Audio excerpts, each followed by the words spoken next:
So can I have a little exercise? You're going to do laugh.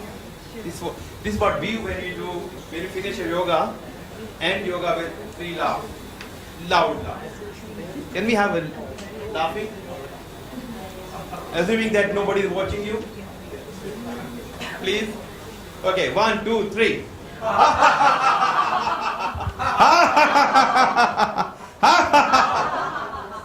Thank you. So why we are here?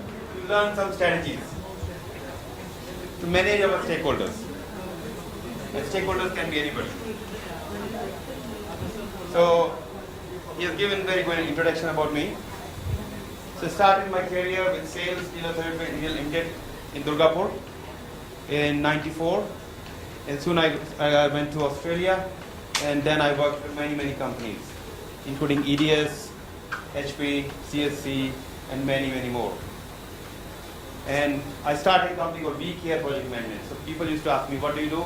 We Care Project Management. Just Care Project Management. So that's what we started. I was at the board of PMI Sydney chapter, and from there I got to do some training and running my company. So I started my company 5 years ago, and now it's doing very well, and hopefully going to go much. I'm going to touch many more heights. So this is me, and this is also me. So this is happening in the park where we do yoga every Saturday. And of course, this is not about me. This is about people, our stakeholders. And our stakeholders, everywhere we have stakeholders. At home we have kids, spouse. In office you have boss, you have your team, and your client, and so many of them.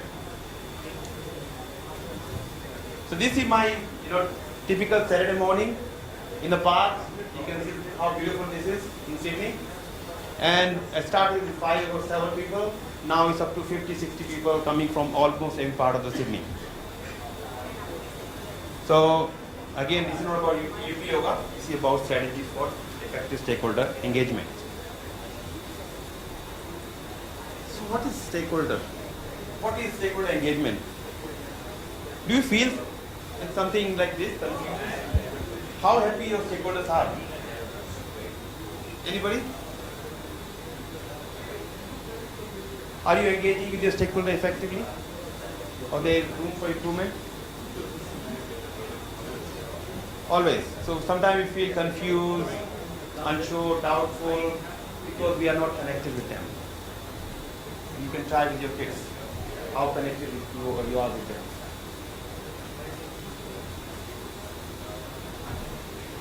So why do we have this problem? Stakeholder management. By the way, the word stakeholder management is not the right word. This should be called stakeholder engagement. Because there are some people you can manage because they are part of a team. But there are many people, like if you're working on a project with the public and media and your boss, you can't manage them. You can only manage the expectations. You need to understand their concerns and expectations, and you can manage those things. You can't manage them as a stakeholder. So why do we have problems? Politics. Have you experienced that in your work environment? Politics. People are. Anybody like to share something? What is happening and what? And the political environment. It's not about politicians. Our politicians are fighting for their big chair. It's internal politics, and that's one of the biggest one which create conflicts. Conflicting priorities, objectives. We have that many times. Our bosses thinks they have their different, they have their own priorities, and we have as a project program and employee have different priorities because they have not shared effectively. It's not gone down to at the level people should be knowing. Unshared vision.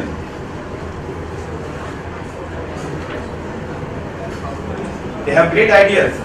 They wanted to be #1 company. They wanted to do best, wanted the best bank in the world. but that vision is not gone down to the level it should go down.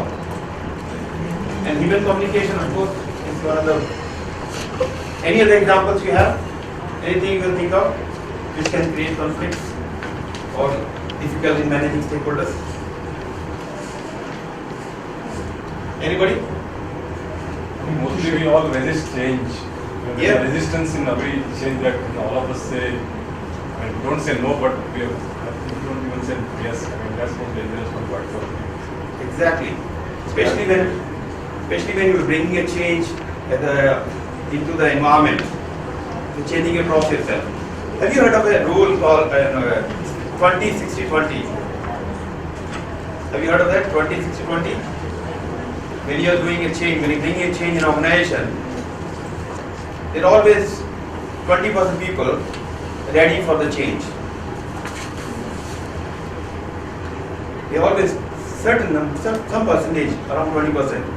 No matter what you do, they are not ready for change. They are rather resisting the change. And 60% people, they are sitting on the bottom line. If you're doing a good job, you're communicating with them, interacting with them, taking them on journey, then you can bring to one side, the positive side. So that means you have 80% people, that 20% people either move towards your side or they leave or do whatever they have to do. So this is where we have 20-60-20 rule. So what is the meaning of stakeholder? Who are stakeholders? So individuals, a group of individuals who have an interest in the program or project or work we are doing. You can be influenced by its process, either positively or negatively.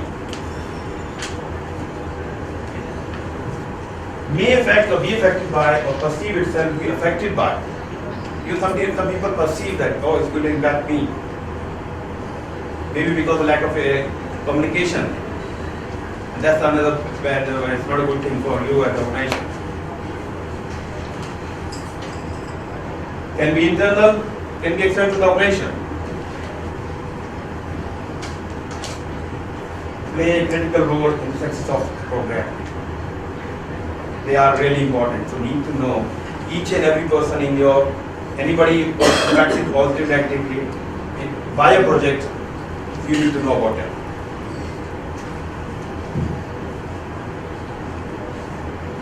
So this is a typical project where you have customer, product or service manager, they are providing their requirements and expectations, and you have a team and your regulator system. So they have their different, they are happy, some people are watching you, some stakeholders are happy yourself. They are not happy at the start, but they can be happy if you are providing them communication, right time.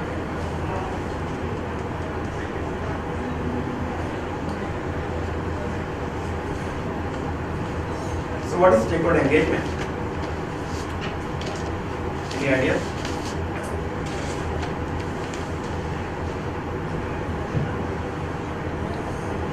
Stakeholder engagement is a direct or indirect communication.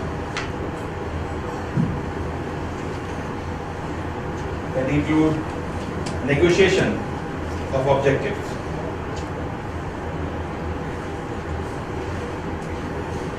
We need to come to same page. When we are starting a project or program, we are going to have meetings.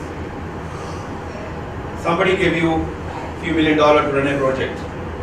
Everybody in the organization wants to have their objective fulfilled by that project. Every senior person wants to bring their own objective. That's where you have to negotiate, bring them on the same page. Agreement on required benefits. Benefit we will rely for the project or program, we have to have agreement on that. Commitment to resources. They're going to provide resources to us. We need to have commitment from them. We need their ongoing support. The primary objective is to gain and maintain stakeholder buy-in. If they are not supporting you, then no matter how good project or program as you are, your project will fail. You may deliver everything on time, within budget, quality, everything is there. But if the stakeholder is not happy, nothing is done. So one of the parameters for you, objective for you, first objective, will make you have stakeholder happy. Capturing their needs and expectations, gaining and maintaining stakeholder support, and mitigating, channeling opposition. There will be a time where you have to work on that. Mitigating, channeling opposition.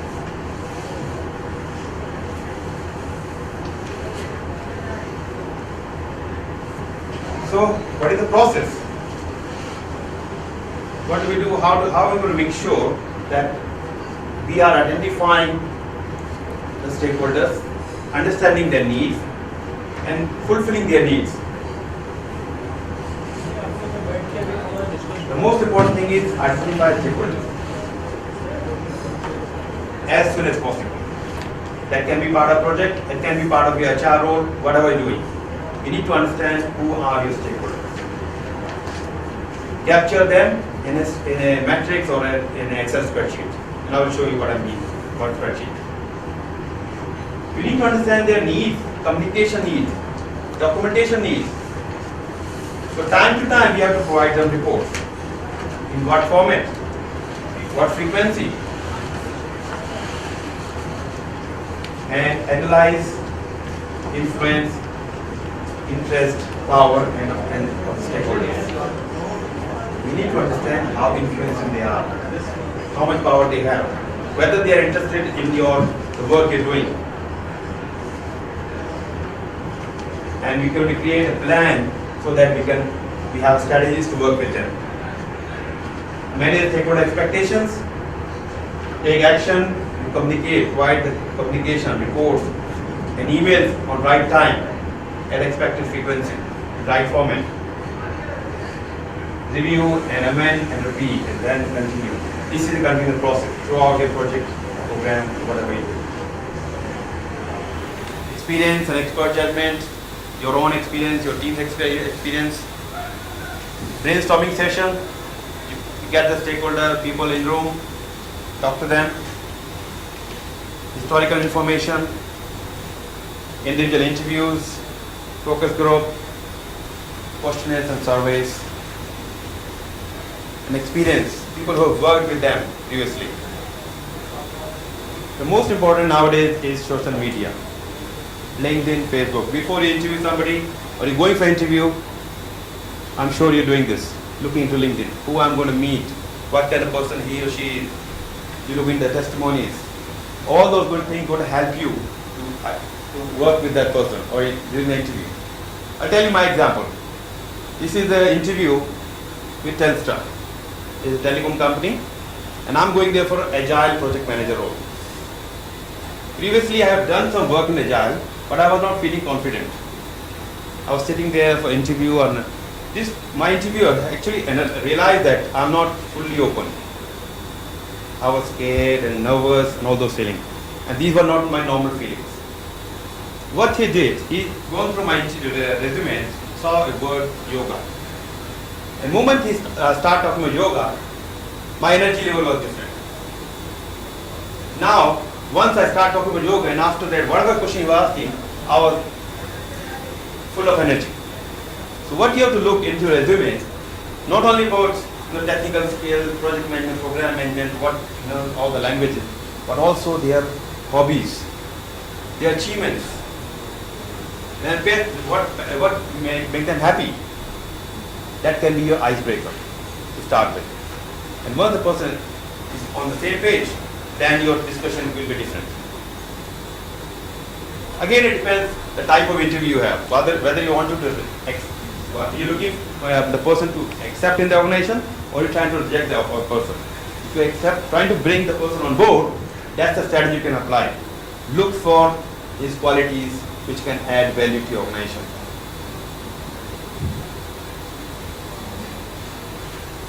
So this is a spreadsheet you can use. You can have any spreadsheet. You have the name of the person, role, the responsibilities, whether positive or negative towards the work you're doing, and whether internal or external. The main thing is influence, where the person can influence. which part of the project or program the person can influence you. And the communication strategy. For example, this guy, Victor, is our program sponsor. He is responsible for providing the finance. Responsible for overall business benefits, investment decisions. And the influence is during strategy and prioritization. How do we communicate? Regular program briefing, meetings, emails, phone calls, and so on and so. You can create something like this, a map. This side you have power, and here you have interest. When you identify the stakeholders or people, you start putting them in one of the boxes. If the person is powerful in the organization and has interest in your project program, you're going to put that person here. Somebody who has power but not interested in your project, then you put them here. Similarly, somebody very much interested, they goes here. So why we are putting them in this kind of boxes? So that we can prioritize our stakeholders. Our communication will be different with them. Because we end up with having thousands of stakeholders. You can't communicate with them at the same speed, same level. So you need to find out who are your most important stakeholders. And these people are powerful, but they have no interest. So you wanted to bring these people toward this side. So they are also keen in your projects.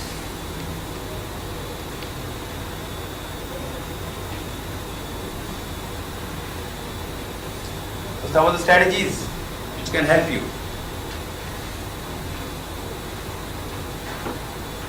Clear vision, goals and objectives. And this is the message we are getting this morning.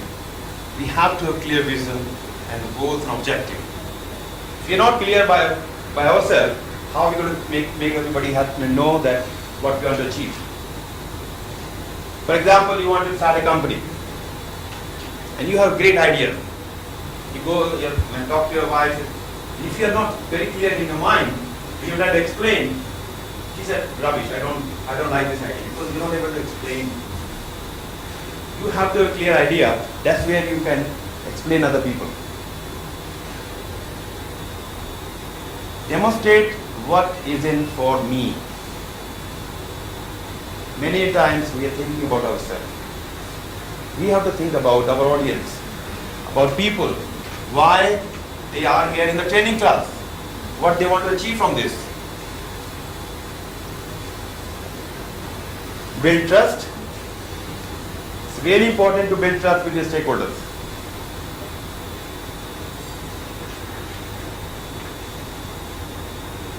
Negotiate the support.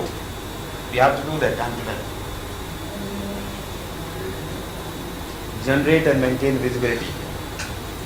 Provide the communication, keep them on the same page, because you are running the project but not they don't know anything about it. By providing report in an agreed format will help you to bring them on the same page. Confirm their support.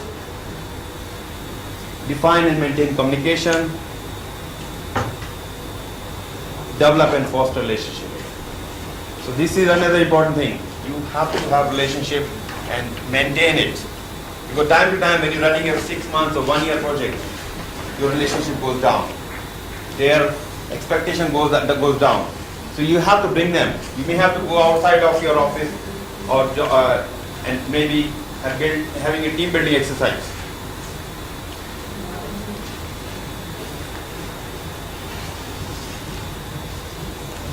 So in the end, what do you want to see? Happy stakeholders. So if you use some of these strategies, most likely you will have happy stakeholders.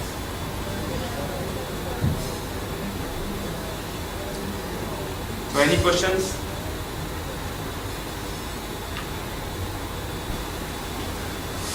Who have many clients in Australia? Practicing this in Australia and Sydney? Yes. Who do you work with now?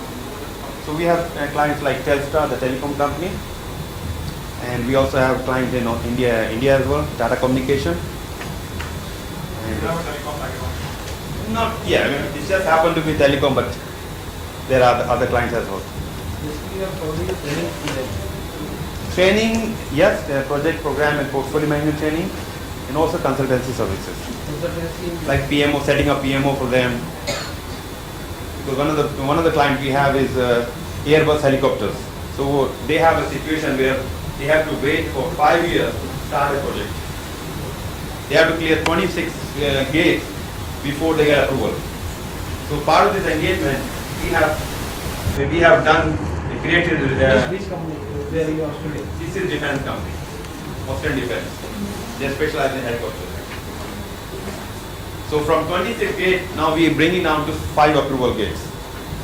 So hopefully, instead of 5 years waiting for a project to start, they will be starting within one year. Thank you. Thank you very much. Thank you. For being here. Thank you.